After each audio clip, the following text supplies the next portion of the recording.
साथियों, जैसे ही आईपीएल का फिनाले ख़त्म होगा उसके बाद टीम इंडिया की जो है वो तैयारी T20 वर्ल्ड कप यानी कि अमेरिका और वेस्ट इंडीज़ के लिए शुरू हो जाएंगे। क्योंकि ये जो आईपीएल में जिस तरह से आप बल्लेबाजों की धुनाई देख रहे हैं, जिस तरह से बल्लेबाज जो है वो अपनी दावेदारी पेश करने की कोशिश कर रहे हैं, तो ये अब ख़त्म होने वाला है। क्योंकि आईपीएल में आप जितने भी अच्छे परफॉर्मेंस दे दें, लेकिन आपका जो पिछला ट्रैक रिकॉर्ड है उसको देखकर टीम इंडिया में सिलेक्शन होने वाला है। तो सिलेक्शन की पूरी प्रक्रिया लगभग पूरी हो चुकी है। स्क्वाड जो है वो तैयार कर लिया गया, लगभग तैयार है। कुछ एकाक दो खिलाड़ियों पर सस्पेंस बना हुआ है। तो आपको हम बताने वाले हैं कि कौन खिलाड़ी का सिलेक्शन पक्का है, किसकी T20 वर्ल्ड कप में छुट्टी होने वाली है, जो अमेरिका के लिए जिनकी उड़ान नहीं भरने वाली है। तो उनका हम नाम लेने वाले हैं। सबसे पहले हम बात करने वाले हैं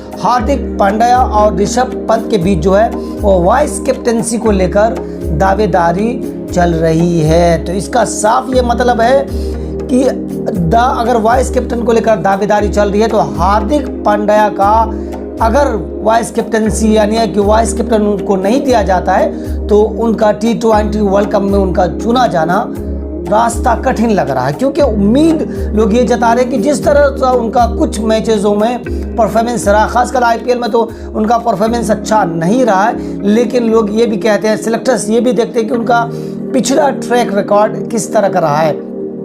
लेकिन अगर वाइस कैप्टनसी हार्दिक पांड्या को नहीं मिलती है, वो ऋषभ पंत के खाते में चली जाती है, तो कहीं ना कहीं हार्दिक पांड्या का टीम इंडिया में T20 वर्ल्ड कप के लिए चुना जाना कहीं ना कहीं खतरे की घंटी दिखती नजर आ रही है। क्योंकि वाइस कैप्टनसी अगर ऋषभ पंत को चुन लिया जाता तो ये एक और दावेदार हो जाएगा कि विकेट कीपर बल्लेबाज के लिए ऋषभ पंत पक्के तौर पर टीम इंडिया में शामिल हो जाएंगे। क्योंकि आपको बता दें कि इसके दावेदार में से केएल राहुल और संजू सैमसन भी है, लेकिन उसकी उम्मीद जो है वो कम जताई जा रही है। लेकिन हम आप आगे और बात करेंगे कि संजू सैमसन की भी उम्मीद बाकी है और केएल राहुल की भी बाकी है।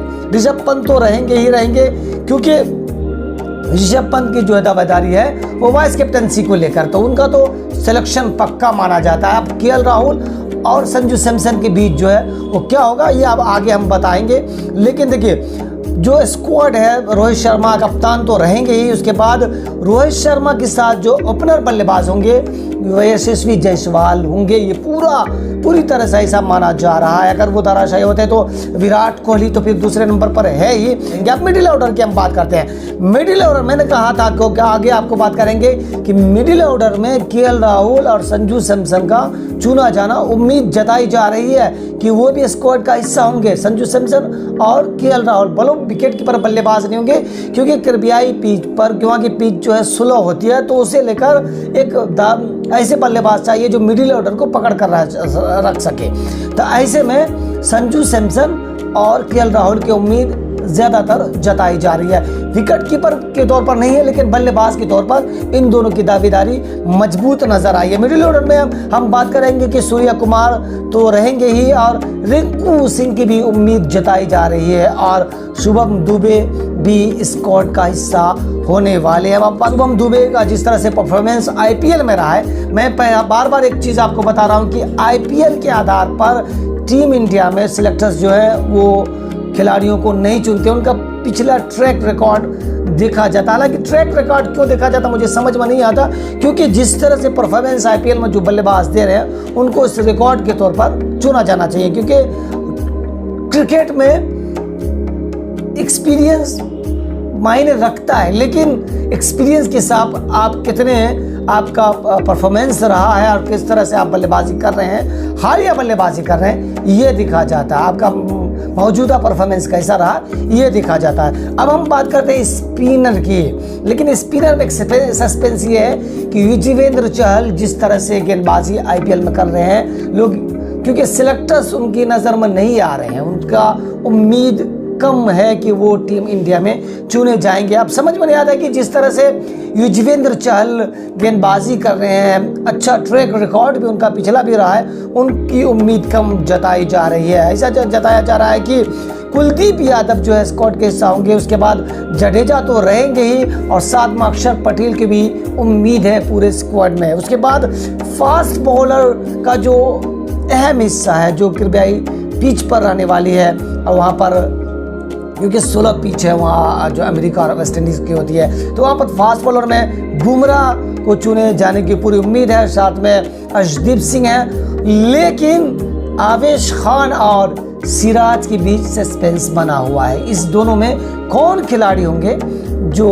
इसमें T20 वर्ल्ड कप का हिस्सा होंगे, क्योंकि बुमराह क्योंकि आवेश खान का बहुत अच्छा परफॉर्मेंस आईपीएल में रहा है, लेकिन सिराज के पास एक्सपीरियंस है। सिराज बहुत अच्छा परफॉर्मेंस आईपीएल में नहीं रहा, जिस तरह से उनका ट्रैक रिकॉर्ड है उस हिसाब से आईपीएल में उनका परफॉर्मेंस बहुत अच्छा नहीं रहा। तो इस दोनों में सस्पेंस है, इस दोनों में एक खिलाड़ी जो है स्क्वाड का हिस्सा हो सकते हैं। लेकिन बैकअप के तौर पर रवि बिश्नोई जिस तरह से गेंदबाजी कर रहे हैं, स्पिन गेंदबाज है, उसकी भी उम्मीद जताई जा रही है, बैकअप के तौर पर होंगे। उसके बाद संदीप शर्मा का बहुत अच्छा आईपीएल इस वक्त रहा है, उसकी भी उम्मीद जताई जा रही है कि बैकअप के तौर पर संदीप शर्मा को, केएल राहुल और युजवेंद्र चहल को बैकअप के तौर पर रखा जा सकता है। तो 2 स्पिनर और 1 संदीप शर्मा फास्ट बॉलर हैं। उसके बाद केएल राहुल अगर स्क्वाड में हिस्सा नहीं होंगे तो उनको बैकअप के तौर पर ज़रूर रखा जाएगा। तो ये भारतीय टीम की जो है 15 सदस्यीय टीम जो है स्क्वाड का हिस्सा रहने वाली है। आपको क्या लगता है कि इसमें से कौन खिलाड़ी को होना चाहिए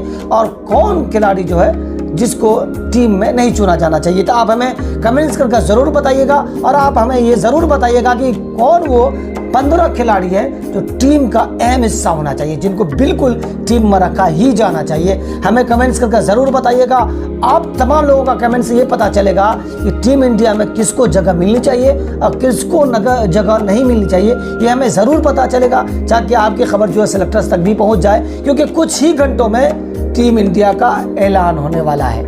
इस ऐलान में कौन हिस्सा होगा कौन नहीं होगा, अगर आप टीम इंडिया आप चुनते हैं तो आपकी कौन सी टीम होगी, और उस टीम के हिस्सा में जिसमें जब टीम इंडिया का ऐलान होगा तो मैच करेंगे कि आपने जो चुना था क्या वो सही था, और जो सिलेक्शन ने चुना था उसमें से कौन खिलाड़ी की कमी थी। हमें ज़रूर बताइएगा कमेंट करके। वीडियो देखने के लिए बहुत शुक्रिया।